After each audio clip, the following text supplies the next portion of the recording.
क्या मोदी के बयान के बाद भारत अब नहीं करेगा रूस की मदद? भारत का साथ ना मिलने पर रूस को तगड़ा झटका। जापान ने ये क्या कर दिया? भारत की गैर मौजूदगी में रूस पर चढ़ाई की तैयारी करने लगे देश। बेबस हुआ रूस। क्या अकेला रूस अब करेगा परमाणु युद्ध की शुरुआत? भयानक होगा मंजर।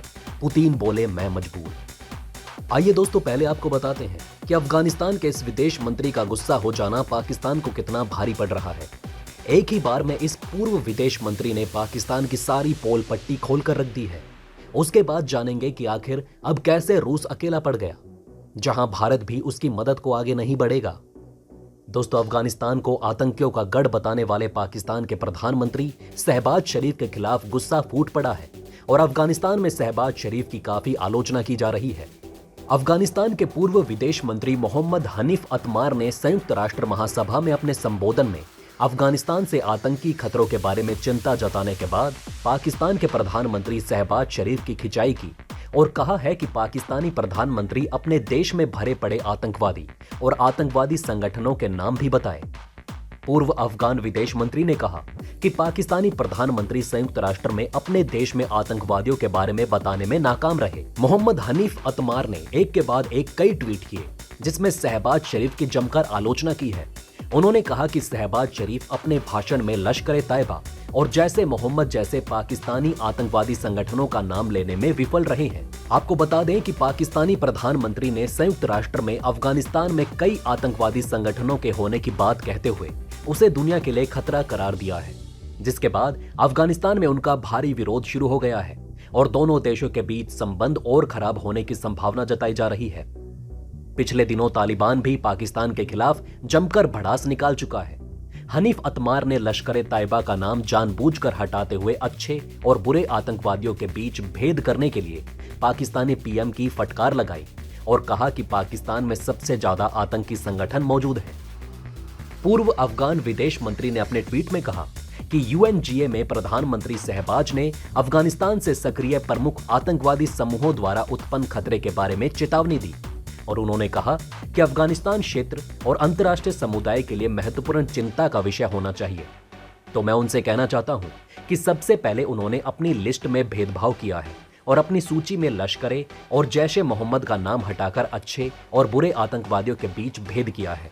लड़ाकों की ताकत के मामले में लश्कर-ए-तालिबान के बाद दूसरे स्थान पर है और दोस्तों इस क्षेत्र में क्षेत्रीय सभी विदेशी समूहों में सबसे बड़ा है। इस क्षेत्र में लश्कर-ए-तैयबा की बढ़ती उपस्थिति को देखकर अतमार ने कहा कि ये समूह के इतिहास और वर्तमान उद्देश्यों को देखते हुए अंतर्राष्ट्रीय समुदाय के लिए एक गंभीर चेतावनी है।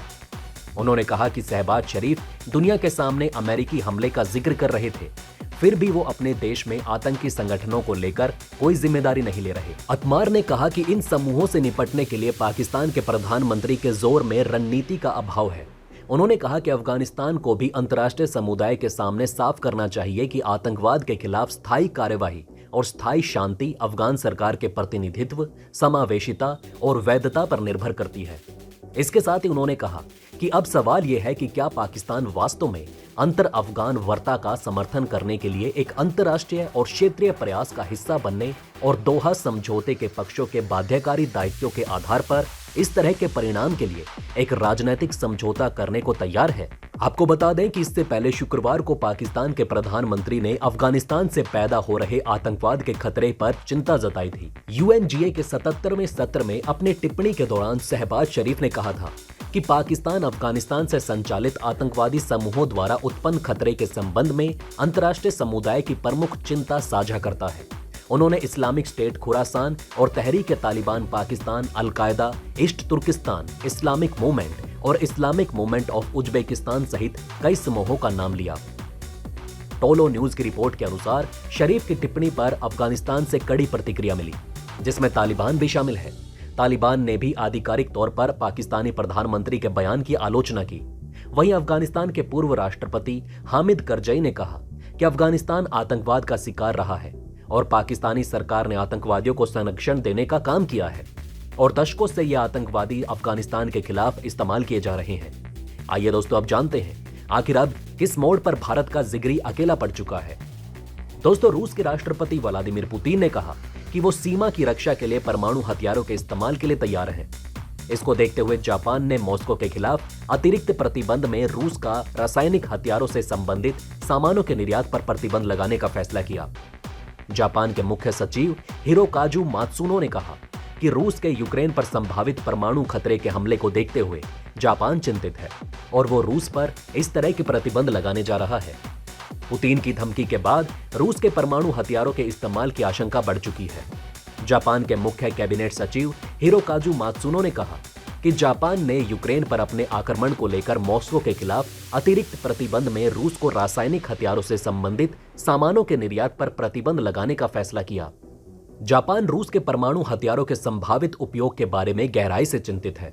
सोमवार को कैबिनेट बैठक के बाद जारी एक सरकारी बयान के अनुसार जापान ने मौजूदा निर्यात प्रतिबंधों के लक्ष्यों के रूप में विज्ञान प्रयोगशालाओं जैसे 21 रूसी संगठनों को भी जोड़ा, जिसने पिछले सप्ताह 7 बैठक के समूह में विदेश मंत्री द्वारा घोषित अनुमोदन उपायों को औपचारिक रूप से मंजूरी दी। मात्सुनो ने एक मीडिया ब्रीफिंग में यह भी कहा कि जापान यूक्रेन पर रूस के आक्रमण के दौरान इस्तेमाल किए गए परमाणु हथियारों की संभावना के बारे में चिंतित है। जापान ने कहा कि यूक्रेन का समर्थन करने और रूस पर प्रतिबंध लगाने के लिए अंतर्राष्ट्रीय समूहों के साथ वो काम करना जारी रखेगा। ये कयास बहुत ज्यादा लगाए जा रहे हैं कि अब भारत का साथ छूट जाने के बाद रूस अकेला पड़ गया है। रूस को अकेला देखते ही सभी देशों ने दबाव बनाना शुरू कर दिया। ऐसे में रूस के पास एक ही विकल्प बचता है, वो है परमाणु युद्ध। ऐसे में पुतिन ने भरी सभा में परमाणु युद्ध की धमकी भी दे डाली, जिससे दुनिया और चिंतित है। ये बात तो किसी से छुपी नहीं कि अगर पुतिन रूस को कमजोर पाते हैं तो वो ये बड़ा और भीषण कदम भी उठाने से एक बार भी नहीं हिचकिचाएंगे। पुतिन ने 21 सितंबर को राष्ट्र के नाम जारी संदेश में 3 लाख सैनिकों की लामबंदी का आदेश जारी किया।